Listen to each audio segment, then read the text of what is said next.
জাতি নদীর পাথর হজম করে, এই জাতির কাছে শুধু বাংলাদেশটা পৃথিবীটা দিলেও নিরাপদে থাকার সম্ভাবনা নাই। পাথর খাইয়া ফেলায় আপনারা জীবনে শুনছেন, কিন্তু বাংলাদেশে দেখছেন। এবার আপনারা আমার কথার জবাবটা জোরে দিবেন। ওই এলাকায় পুলিশ আসেনি, বিজিবি আসেনি, আর্মির টহল ছিল কি ছিল না, ভালো মানুষ ছিল কি ছিল না, ডিসি আসেনি, টিউনো আসেনি, ইউনো আসেনি, তো তারা কি আঙ্গুল চুষছিল? আসলে আঙ্গুল চুষে নাই, টপ টু বটম সবগুলা খায়ের খাই, চান্দা খায়, যার কারণে প্রতিবাদ করার সাহস পায় নাই।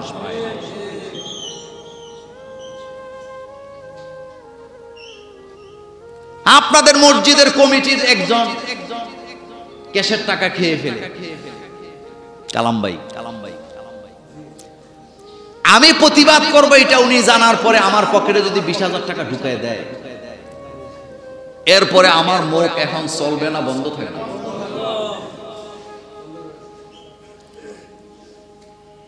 আমার বাংলাদেশ থেকে, রাষ্ট্রের থেকে পাওয়ার কোনো কিছুই নাই, কিন্তু আমি আপনাদের কাছে একটা কথা বলি, এই যে হাজার হাজার কোটি কোটি টাকার পাথর চুরি হইলো, পাথর কি পকেটে করে চুরি করা যায়?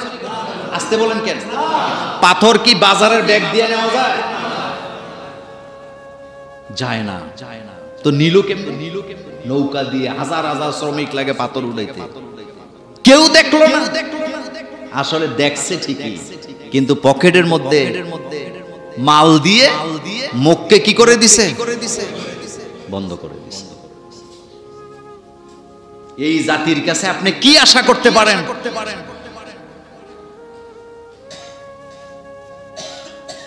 এই দায়িত্বে যে উপদেষ্টা আছেন, উনি আফসোস করে বলতেছেন, আমি উপদেষ্টা হয়েও পাথর চুরি ঠেকাইতে পারলাম না।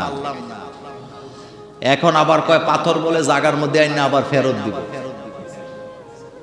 মানে আমাদেরকে তারা কতটা অযোগ্য মনে করে। পাথর চুরি করে নিয়ে গেছে, আমরা যখন প্রতিবাদ করলাম, এখন বলতেছে জায়গা মতো পাথর আবার আইনা বসায় দিবে। এটা জাতির সাথে ফাইজলামি ছাড়া, তামসা ছাড়া কিচ্ছু হতে পারে না।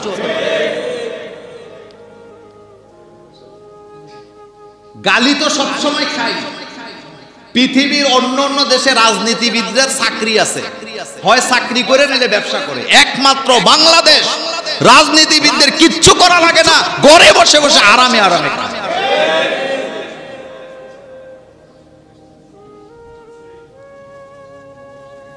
আমি মনে করি এই পাথর চুরির সাথে নৌকার মাঝি আর লেবারেরা আসলে জড়িত না, তারা শুধু হুকুম তালমিল করেছেন, এর সাথে সবাই জড়িত আছে। সবার পকেটে টাকা গেছে, যার কারণে চুপ ছিল। গহীন জঙ্গল থেকে একটা গাছ কেটে আনবে এমন ক্ষমতা কি একজন কাঠমিস্ত্রির আছে? বনের রাজারাই বন খাইয়া শেষ করে। এত বড় বিশাল এলাকা, আমি এখানে অনেকবার গিয়েছি। এত বড় বিশাল এলাকা, যেখানে বিজিবি আছে, পুলিশ আছে, প্রশাসন আছে, ডিসি আছে, এসপি আছে, সমাজের জন্য যারা কাজ করে তারাও ছিল। তাদের চোখের সামনে পাথরগুলা নাই হয়ে গেল, একটা পাথর না। আপনারা ছবিগুলো দেখছেন নাকি দেখেন নাই? হরিলোট বলেন, কি চলছে? হরিলোট চলছে। আর এগুলা বললে ওনাদের গায়ে লাগে। কথায় আছে, গরম ভাতে বিলাই বেজা। এই হচ্ছে আমাদের চরিত্র। মা খাদিজা রাদিয়াল্লাহু তাআলা আনহা বলেন, মুহাম্মদ সাল্লাল্লাহু আলাইহি ওয়াসাল্লামের মধ্যে আমি যে আমানতদারিতা দেখেছি, আমি আশ্চর্য হয়ে গেছি। মক্কার লোকেরা রাসূলুল্লাহ সাল্লাল্লাহু আলাইহি ওয়াসাল্লামের উপরে ঈমান আনে নাই, কিন্তু তাকে সত্যবাদী বলতে বাধ্য হয়েছে। সুবহানাল্লাহ বলবেন। ঈমান আনে নাই, কিন্তু সত্যবাদী বলতে বাধ্য হয়েছে। বাংলাদেশে 12 কোটি ভোটার, একথা স্বীকার করে যে আলেম ওলামারা ইসলামপন্থীরা যদি সংসদে যায় চুরি হবে না, ডাকাতি হবে না, জিনা হবে না, ব্যভিচার হবে না, দুর্নীতি থাকবে না, এটা বিশ্বাস করে বলতে বাধ্য হয়, কিন্তু ক্ষমতায় যাইতে দেয় না।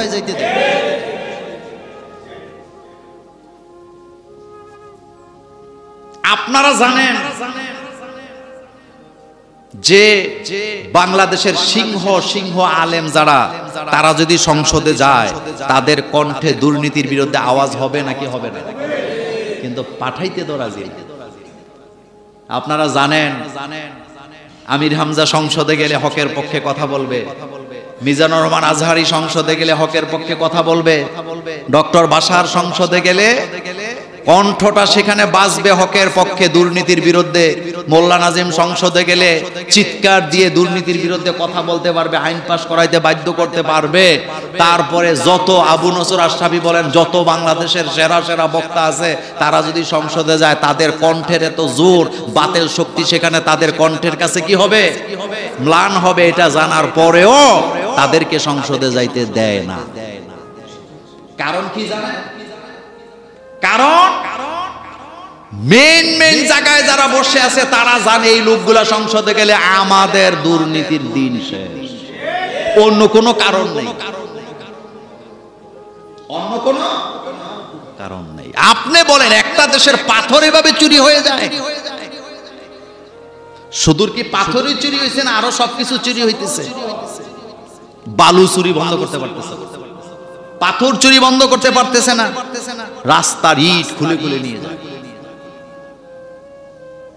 অথচ পৃথিবীর বিভিন্ন দেশে আমরা দেখি আইনের প্রতি তারা কতটা শ্রদ্ধাশীল। বিভিন্ন দেশে আইন অমান্য করলে নিজেরা লজ্জিত হয়, আর আমার দেশে আইন অমান্য করলে গর্ববোধ করে। রাস্তার মানে রাস্তার মধ্যে নিয়ম হলো যে একদিকে গাড়ি চলবে, কিন্তু আমাদের দেশে যেতে বেআইনি ভাবে উল্টা আইয়ে খেতে নিজের কি মনে করে, হেডামলা। একথা সত্য বললাম না মিথ্যা বললাম?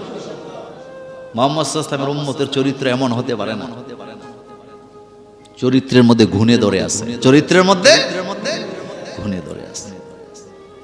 আমার কলিজার ভাইয়েরা, সেজন্য আগে নিজেকে সংশোধন করতে হবে। আমি আজকে আপনাদেরকে একটা কথা বলি, এই যে আপনারা যে ভোট দেন না, আপনি কিন্তু ভাবতেছেন আমি অমুকরে ভোট দিছি, সমস্যা কি? কিন্তু আপনি কি জানেন উনি ভোটটা পাইয়া ক্ষমতাধর হওয়ার পরে উনি যতগুলা অন্যায় করবে সবগুলার ভাগীদার যে আপনি, এটা কি আপনারা জানেন? সবাই তো কয় না, এটা আপনারা জানেন। জানার পরেও 1000 টাকা 2000 টাকা দিলে কইবেন তার সাথে বেইমানি করি কেমনে, 2000 টাকা দিছে ভোটটা দিয়ে দেই। কিভাবে বাঁচবেন বলেন? আল্লাহর আদালত থেকে কিভাবে বাঁচবেন? সেজন্য হাজার মানুষে অপরাধ করুক, আমি নিজেকে অপরাধের সাথে জড়াবো